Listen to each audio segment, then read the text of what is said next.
Hey everyone, welcome to my YouTube channel The Discounted Truth। ये हमारा first video है मेरे चैनल पे and I am just posting it for first time and I am making it also for the first time. और मैं start करूँगा by analysis of Kotak Mahindra bank share. हमने observe किया दैट मंडे सेशन में एक शार्प फॉलिंग आई, इसमें stock approx 7.5% के आसपास टूटा, like to be precise 7.44%। And next day Tuesday को भी एक छोटा ग्रीन कैंडल बना है, एक छोटे से वॉल्यूम के साथ। मतलब सॉर्ट ऑफ बोल सकते हैं शॉर्ट कवरिंग हो रही है इसमें।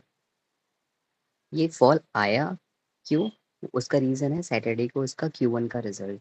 Q1 के रिजल्ट इसके कुछ खास अच्छे रहे नहीं।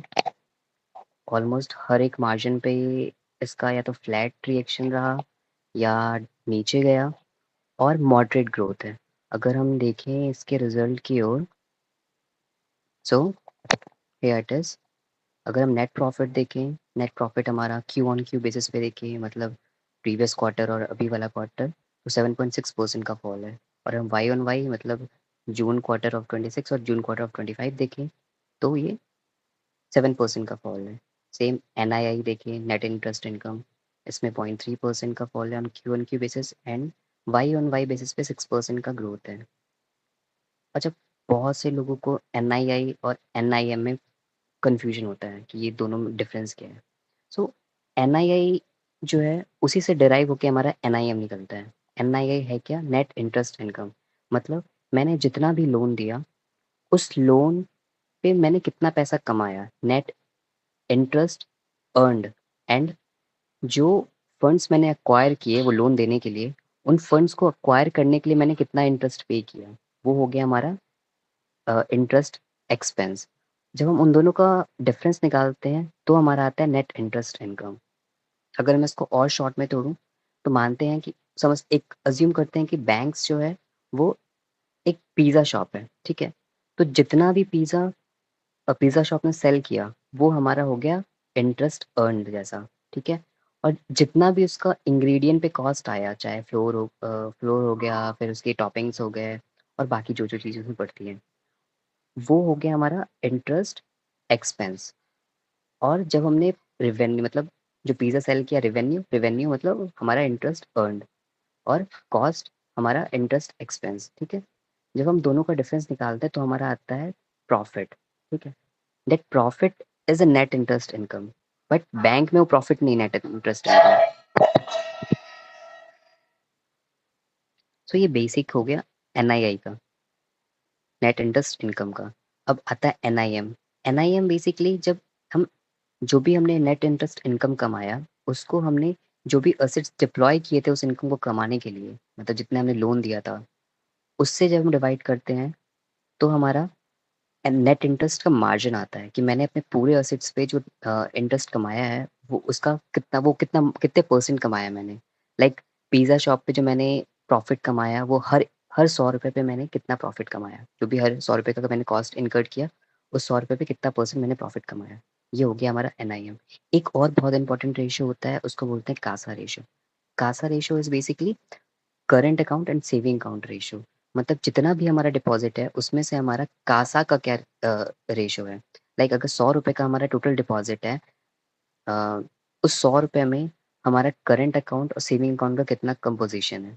ये इंपॉर्टेंट क्यों है? जब भी इसमें फॉल आएगा, हम ये ईजिली देख पाएंगे कि हमारे नेट प्रॉफिट में फॉल आया है। और वो रीज़न क्यों होता है? क्योंकि कासा डिपॉजिट का जो फंड्स है, जो इंस्ट्रूमेंट है, उस इंस्ट्रूमेंट पे बैंक सबसे कम कॉस्ट बियर करती है उसको मेंटेन करने के लिए, मतलब वहाँ से फंड्स इकट्ठे करने के लिए। सेविंग्स में आप सभी ने देखा होगा, hardly 2 to 3%, 2 to 2.5% interest bank हमें देती है। करंट अकाउंट पे वो भी नहीं देती है। मतलब this is the cheapest source of bank fund. मतलब जो बैंक को रॉ मटेरियल चाहिए, वो सबसे सस्ते में कासा से ही आ सकता है। तो कासा जब भी कम होगा, हमारा कॉस्ट ऑफ बोरोइंग बढ़ जाएगा। मतलब हमारा जो भी हम रॉ मटेरियल प्रोक्योर कर रहे हैं, वो हमारा कॉस्ट बढ़ जाएगा।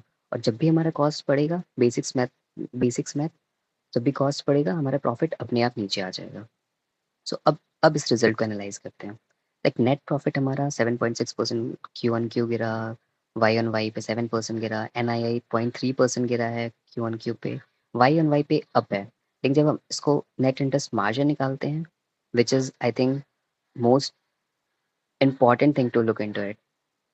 एनआईआई कई बार हमें वॉल्यूम के बेसिस पे मिसगाइड कर सकता है, बट एनआईएम हमें हमेशा एक ट्रू पिक्चर देता है। So when we see the NIM, there is fall of 0.37% and on y also it's 0.37%। Margin कम हुआ है इसमें, ग्रॉस एनपीए भी कम हुआ है, नेट एन ग्रॉस एनपीए बढ़ा है रादर, इसमें बढ़ा है ऑलमोस्ट देखेंगे तो जो चीज़ें गिरी है वो हमारे नेगेटिव है, जो चीज़ बढ़ी है वो भी हमारे लिए नेगेटिव है। Like G N gross NP हमारा बढ़ा है वो नेगेटिव है हमारे लिए, क्रेडिट कॉस्ट बढ़ा है नेगेटिव है हमारे लिए। सो ओवरऑल रिजल्ट उतना अच्छा नहीं आया, उतना अच्छा क्या खराब ही आया है, तभी स्टॉक 8% से पिट गया। और it's not just about Kotak Mahindra bank, it's around all the banks across the board. we say like if we see the result of Axis Bank, so axis bank भी खतरनाक पिटा था। ये एक्सिस का रिजल्ट है, 18% Q on Q result, net profit गिरा Y on Y 3.8%, N I M 0.17% से गिर गया, on Q Y on Y पे देखें तो 0.25% से गिरा। कासा रेशो इसका भी कम हुआ है। अगर इसका हम रिजल्ट शेयर प्राइस देखें, शेयर प्राइस भी वैसा ही है, ये भी खतरनाक पिटा है। ये रहा आफ्टर रिजल्ट, फॉलो ऑन जब सेशन आया था उसमें 5.22% से, और अगर करेंटली अभी देखें तो ये ऑलमोस्ट 8% से डाउन है। अगर हम एच डी एफ सी देखें, H D F C is interesting thing. H D F C में हमें यहाँ दिख रहा है like there is a growth on Q basis of 3.1% and Y on Y 12.2%। But actual fact क्या है, ये टोटल 18,000 के प्रॉफिट में 9,128 रुपये जो प्रॉफिट हुआ है वो एच डी बी फाइनेंशियल्स का आईपीओ आया था, उससे जो प्रॉफिट हुआ है वो है।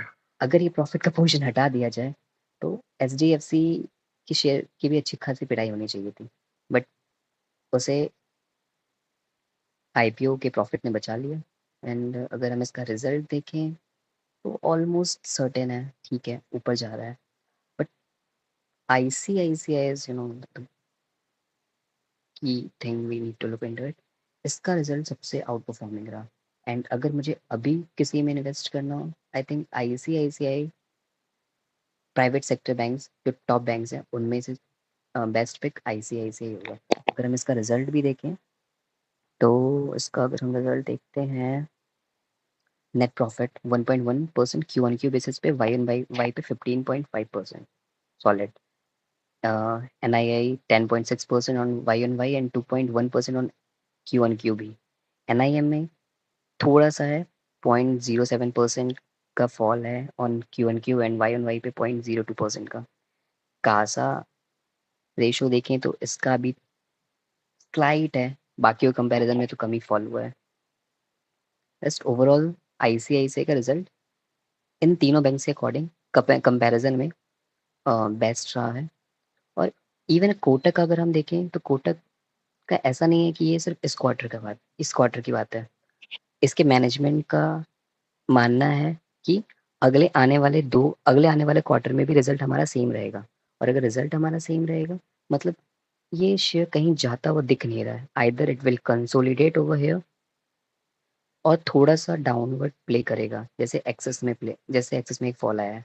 अगर हम देखें ये ग्रीन कैंडल्स बने हैं बट अल्टीमेटली नीचे आया है। ऑल्दो मार्केट भी डाउन है बट ये है तो थोड़ा सा और नीचे ट्रेवल करेगा और विल कंसोलिडेट ओवर हियर। सो अगले आने वाले एक क्वार्टर में तो इसमें कुछ नहीं हो रहा है, लेट्स सी फर्स्ट हाफ के बाद इसमें कैसा रिजल्ट आता है, वहाँ से हमें ज़्यादा पिक्चर क्लियर दिखेगा और will be in good position to take any call on it. Till then signing off, thank you.